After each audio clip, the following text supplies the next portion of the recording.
रसूल पाक साहेबे लवलाक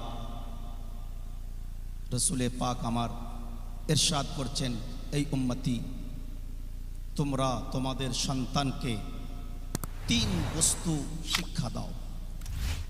এক ইশকে মুস্তাফা, দ্বিতীয় ইশকে আহলে বাইত, তৃতীয় আল্লাহ পাকের কোরআন।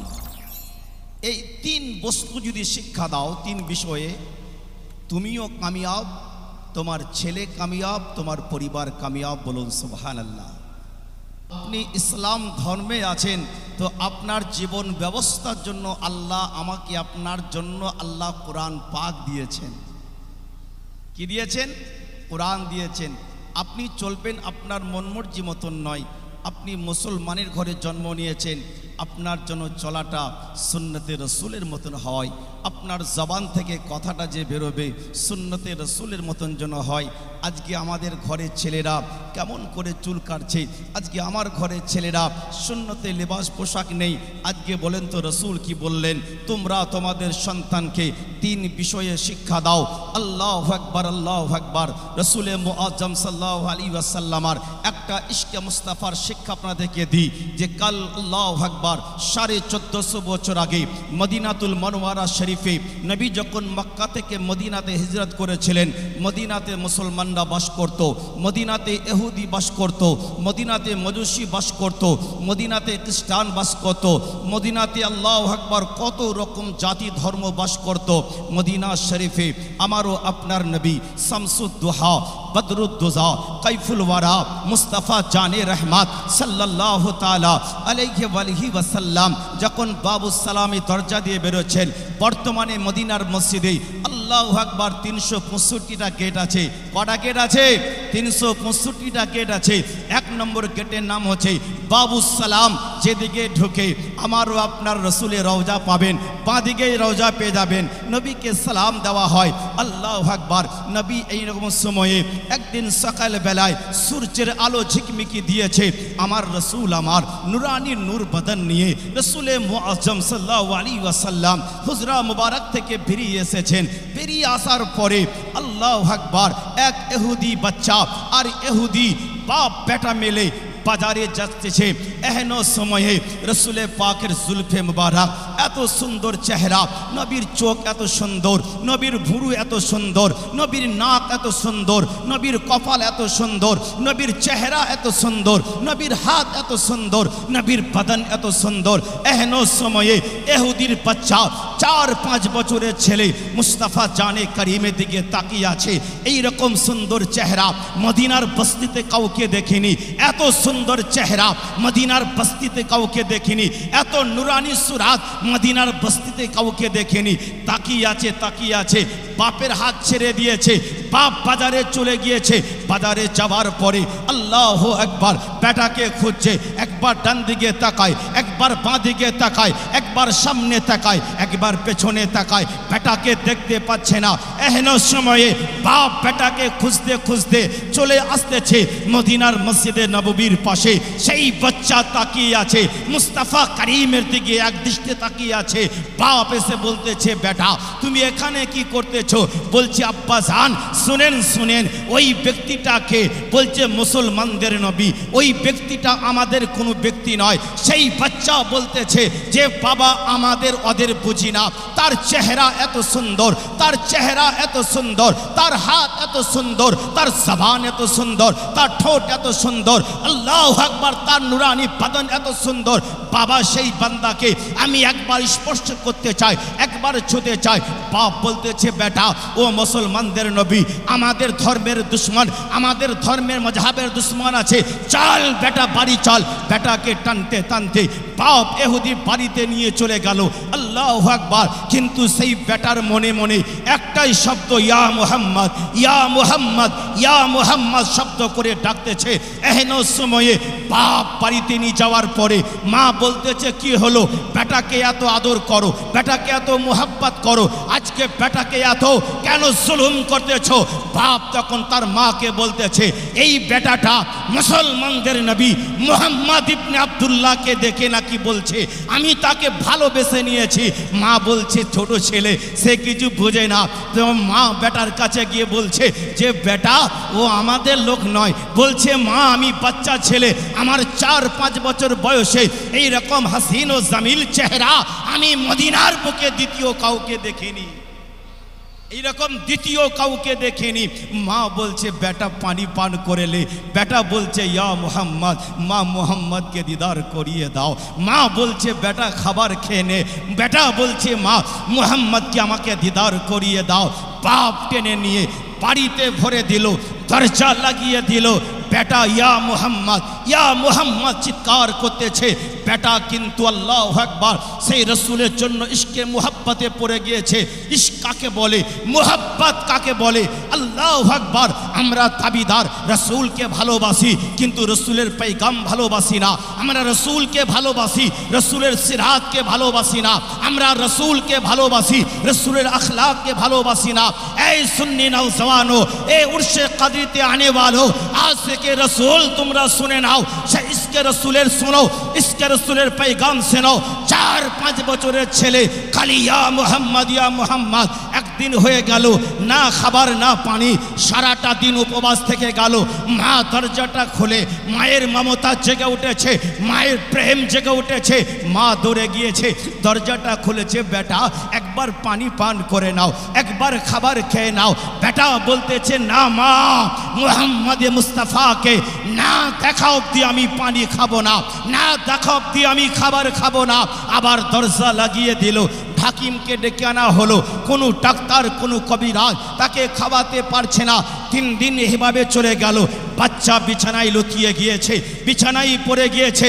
একটাই ধিক ধিক করতেছে, আর খালি জবান থেকে বেরোচ্ছে ইয়া মুহাম্মদ, ইয়া মুহাম্মদ, ইয়া মুহাম্মদ। এই বলে বাপ তখন বড় কবিরাজকে ডেকে নিয়ে এসেছে। ডেকে নিয়ে আসার পরে সেই বাচ্চাকে ডাক্তার কবিরাজ দেখে বলতেছে, তার বাপকে বলতেছে তোমার বেটা দুনিয়ার আর মাত্র কয়েক মিনিটের মেহমান, তার শেষ ইচ্ছাটা পূরণ করে দাও। ডাক্তার কবিরাজ চলে গেল। বাপ তো ইহুদি, মাথার পাশে বসে বলতেছে বেটা বলো তোমার শেষ ইচ্ছা কি আছে? বলে বাপ কালকেও শেষ ইচ্ছা ছিল মুহাম্মদকে দেখা, আজও শেষ ইচ্ছা মুহাম্মদ মুস্তাফাকে দেখা। নবীকে দেখিয়ে দাও, আমি সেই জামাল চেহারাকে দেখতে চাই। বাপ গিয়েছে কানতে কানতে মুস্তাফা করিমের দরবারে।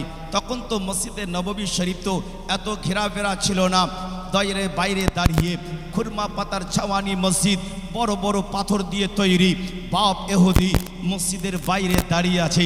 আমার নবীর জান্নাতির সাহাবারা বসে বসে সেখানে রসুল তাদেরকে पैगाम দিচ্ছেন, রসুল তাদেরকে দিন শিখাচ্ছেন, নবী তাদেরকে শরীয়ত শিখাচ্ছেন, নবী তাদেরকে তরিকত শিখাচ্ছেন, নবী তাদেরকে মারিফত শিখাচ্ছেন। এহেন সময়ে ইহুদিকে দেখে আমারও আপনার নবী শামসুদ্দোহা ইশারা করে ডাকলেন। তখন সেই ইহুদি হাত জোড়হাত করলো, আল্লাহ রসুলকে ডাকলো।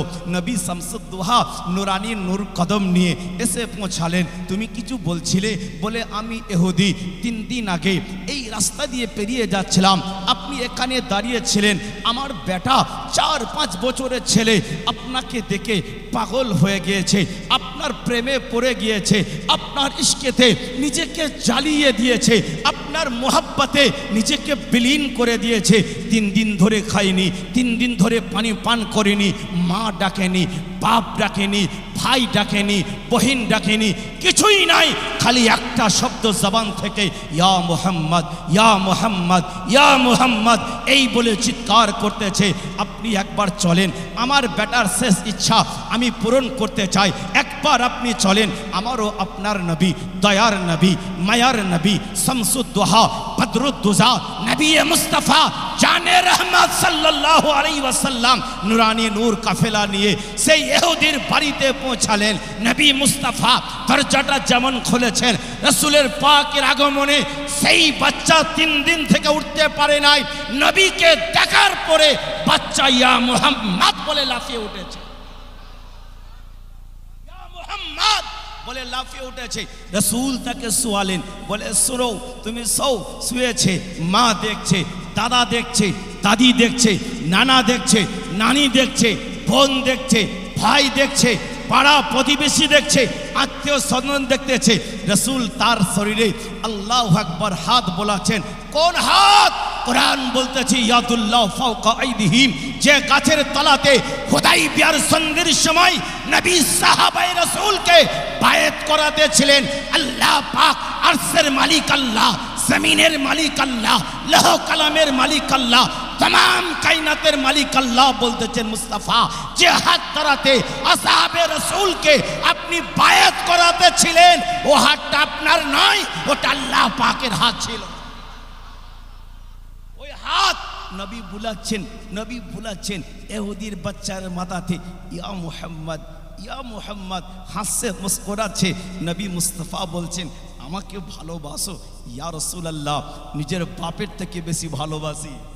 জোরে বলেন না, মায়ের থেকে বেশি ভালোবাসি, দাদার থেকে বেশি ভালোবাসি, নিজের জীবনের থেকে বেশি ভালোবাসি। তাই তো আপনাকে পাশে পেয়েছি। রাসূল ইশারা করে বলছেন দেরি কিসের, কলমা পড়ে নে।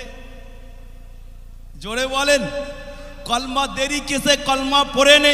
তোর নবী তোর সামনে কলমা পড়ে নে। তখন সেই বাচ্চাটা একবার নবীর চেহারার দিকে তাকাচ্ছে, একবার বাপ ইহুদির দিকে তাকাচ্ছে। যে বাপ নবীকে ভালোবাসার কারণে 3 দিন বন্দি করে রেখেছে, আবার সেই বাপের সামনে নবী কলমা পড়তে বলছে, বাপের রিয়াকশন কি হবে? তখন বাপকে দেখছে, একবার নবীকে দেখছে, একবার বাপকে দেখছে, একবার নবীকে দেখছে। বাপ ইশারা করছে পড়ে নে।